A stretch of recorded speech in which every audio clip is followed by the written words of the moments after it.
नमस्कार, मैं डॉक्टर प्रीति निगम, गायनेकोलॉजिस्ट कानपुर से। और आज मैं आपको कुछ ऐसी बातें बताने जा रही हूँ जिसके बारे में सभी लोग पूछते हैं जब डिलीवरी के बाद पेशेंट घर जाता है। पहला, क्या हम सीढ़ी चढ़ और उतर सकते हैं? जी हाँ, आप सीढ़ी चढ़ और उतर सकते हैं, मगर कोशिश करिए कि आप सहारे के साथ चढ़े उतरें और कम से कम चढ़े उतरें। अगर आपका सिजेरियन हुआ है तो आप एक बार स्टेप्स चढ़ के ऊपर अपने रूम में जा सकते हैं। उसके बाद जब आपके स्टिचेस रिमूव होने के लिए आप आएंगे डॉक्टर के पास, तब आप सीढ़ी उतर के सहारे से नीचे आइए और उसके बाद जैसी भी आपके टाँकों की कंडीशन होगी उसके हिसाब से आपको सीढ़ी चढ़ने उतरने के लिए बताया जाएगा। अगर आपकी नॉर्मल डिलीवरी हुई है, इवन देन अगर आप ज़्यादा सीढ़ी चढ़ते उतरते हैं तो आपके जो टाँके हैं उसमें परेशानी हो सकती है, क्योंकि वो नीचे की तरफ लगे हुए होते हैं। तो टाँके की देखभाल दोनों ही केसेस में ज़रूरी होती है, नॉर्मल में भी और सिजेरियन में भी। दूसरा, सर को कपड़े से बांधना क्या ज़रूरी होता है? देखिए, सर को कपड़े से बांधना चाहे बच्चे का हो चाहे माँ का हो, उसका साइंटिफिकली कोई भी रिलेशनशिप नहीं है।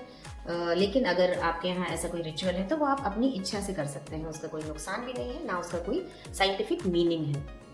तीसरी बात, ब्रेस्ट फीडिंग बच्चे को बहुत ही अच्छे से करानी ही है। अगर आपका बच्चा ब्रेस्ट फीडिंग नहीं करता है, कोशिश करिए, डॉक्टर से सलाह लीजिए, पूछिए किस तरीके से आप करा सकते हैं। और ब्रेस्ट फीडिंग से अच्छा कुछ भी बच्चे के लिए नहीं है। आप उसको एक्सप्रेस्ड मिल्क भी दे सकते हैं, यानी कि दूध निकाल के दीजिए या फिर दूध लगा के दीजिए, पर बच्चे को माँ का दूध ज़रूरी है। दूध पिलाने के बाद बच्चे को डकार ज़रूर दिलवाइए। बच्चे को डकार दिलाने के लिए उसके सर को ध्यान से सहारा देके अपने कंधे पे लगाइए और धीमे धीमे उसको थपकी देते हुए डकार दिलवाने की कोशिश कीजिए।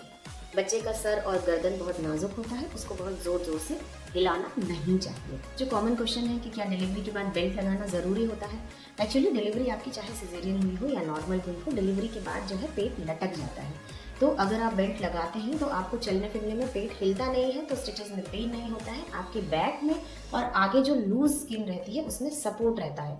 लेकिन बेल्ट लगाने से पेट अंदर चला जाएगा, ऐसा कुछ भी नहीं होता है। जहाँ तक डाइट का सवाल है, नॉर्मल डिलीवरी में तो आप सारी डाइट ले ही सकते हैं, सिजेरियन में भी डाइट आपको अच्छी लेनी है। शुरू के आप 1 हफ्ते तक या जब तक स्टिचेस आपके रिमूव नहीं होते हैं तब तक आप थोड़ा थोड़ा खाना, मतलब आप कम तेल मसाले का खाना शुरू करिए। लेकिन जब आपके स्टिचेस निकल जाते हैं उसके बाद आपको पूरा प्रॉपर डाइट लेना है। सिजेरियन में आपका ब्लड लॉस जो है ज़्यादा होता है नॉर्मल डिलीवरी से, क्योंकि सिजेरियन में जो आप बच्चा पैदा करते हो उसका ब्लड लॉस तो होता ही होता है, और जो हम लोग स्किन में इंसिजन लगाते हैं, मतलब स्किन जो काटते हैं, मसल लेयर काटते हैं, उसका भी ब्लड लॉस उसमें इंक्लूडेड रहता है। तो इसलिए ऐसा नहीं है कि अगर आपका सिजेरियन हुआ है तो हमें जो है अच्छा खाना नहीं है, हमें बिल्कुल ही दूध भी बिल्कुल मलाई निकाल के पीना है, हमें मेवा भी बिल्कुल नहीं खाना, ऐसा नहीं है। आप सब कुछ खा पी सकते हैं। मालिश भी आप करवा सकते हैं, बिल्कुल दोनों डिलीवरी नॉर्मल सिजेरियन दोनों में करवाइए। सिजेरियन में हम लोग पेट मना करते हैं सीधा करवाने के लिए, क्योंकि स्टिचेस होते हैं, बाकी आप सब कुछ करा सकते हैं। उससे मसल टोन बनी रहती है, ब्लड सर्कुलेशन अच्छा रहता है और हाथ पैर आपके जल्दी चलने शुरू हो जाते हैं। बच्चे की जहाँ तक मालिश का बात है, बच्चे की मालिश भी हम लोग एडवाइस करते हैं कि कराइए। तेल बस आपको हल्का रखना है बच्चे को, क्योंकि अगर ज़्यादा तेल ऐसा भारी होता है या चिपचिपा होता है तो बच्चे को दाने हो जाते हैं। तो तेल हल्का रखिए और बच्चे की मालिश एकदम हल्के हाथ से कराइए, और स्पेशली उन्हीं लोगों से कराइए जिनको बच्चे की मालिश करने की आदत है और एक्सपीरियंस लोग हैं, ताकि बच्चे का जो है ज़्यादा उठा पटक ना हो और उसका कोई हाथ पैर ना खींचे।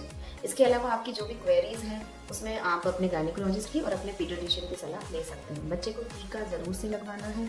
पहला टीका बच्चे को जो है 4 हफ्ते के अंदर लग जाना चाहिए, यानी कि 1 महीने के अंदर बच्चे को पहला टीका लग जाना चाहिए। ऐसा नहीं है कि बिल्कुल अगर इमीडिएट बाय बर्थ बच्चे को टीका नहीं लगा है तो कोई दिक्कत हो गई है, ऐसी कोई भी दिक्कत नहीं है। पहला टीका आप पहले 1 महीने के अंदर लगवा सकते हैं। और सारे पीडियाट्रिशियन एक डेट पे बीसीजी इंजेक्शन को की वाइल को खोलते हैं, क्योंकि एक बार खोलने के बाद वो बेकार हो जाता है और एक वाइल में अप्रॉक्सीमेटली 10 डोजेज होती हैं। तो जब वो 10 बच्चों की बुकिंग ले लेते हैं तब वो वाइल खोलते हैं। तो इसलिए परेशान मत होइए कि हमारा बच्चा हो गया अभी तक टीका नहीं लगा, ऐसा नहीं है। अपने पीडियाट्रिशियन से सलाह लीजिए, वो आपको अच्छी तरीके से बताएंगे। बच्चे को जो दूध पिलाने का है कि कब कब देर दूध पिलाएं, कितनी कितनी देर में दूध पिलाएं, तो यूजुअली ये बोला जाता है कि हर 2 घंटे में आप बच्चे को दूध पिलाइए। लेकिन बच्चे को एक्सेसिवली ओवर फीड नहीं कराना है कि बच्चे को 2 घंटे में आपने दूध पिलाया, उसके बाद 1.5 घंटे में उठा के फिर दूध पिला दिया, फिर 1.25 घंटे में उठा के दूध पिला दिया। बच्चे का पेट नाजुक होता है, उसको दूध डाइजेस्ट करने के लिए थोड़ा सा समय दीजिए। बच्चा भूखा होगा, वो खुद रोएगा और फीड डिमांड करेगा। अगर बच्चे का डाइजेशन दूध का नहीं हुआ है और आप उसको ऊपर से दूध देते चले जा रहे हैं तो बच्चा दूध उलटना शुरू कर देगा। तो ऐसा कोई हार्ड एंड फास्ट रूल नहीं है कि आप 2 घंटे में ही दूध पिलाइए। बच्चा जब डिमांड करता है तब आप उसको दूध पिलाइए। हर बार दूध पिलाने के बाद बच्चे को डकार दिलाइए। बच्चे को ध्यान से देखते रहिए कि उसमें पीलापन तो नहीं लग रहा है। 3 दिन के बाद जो है यूजुअली बच्चे को जॉन्डिस होना शुरू होता है, वो फिजियोलॉजिकल होता है और उस समय यूजुअली आप लोग हॉस्पिटलाइज्ड ही रहते हैं, तो डॉक्टर आपको देखभाल की बता देती है। मगर इसके बाद जब आप डिस्चार्ज हो जाते हैं तो आपको ध्यान रखना है कि बच्चे का पीलापन बढ़ तो नहीं रहा है और सुबह शाम की हल्की धूप बच्चे को दिखाना है। बच्चा आपका ठीक से दूध पी रहा है, इरिटेबल तो नहीं है, उसको यूरिन ठीक से हो रही है, बच्चा बहुत ज़्यादा श्रिल क्राई तो नहीं कर रहा है।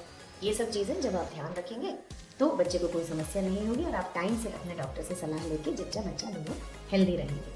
आशा है आपको जानकारी अच्छी लगी होगी और आपके काम की होगी। इसके अलावा भी आपके कोई क्वेश्चन हो तो हमको आप कमेंट बॉक्स में लिख के पूछ सकते हैं। Thank you so much.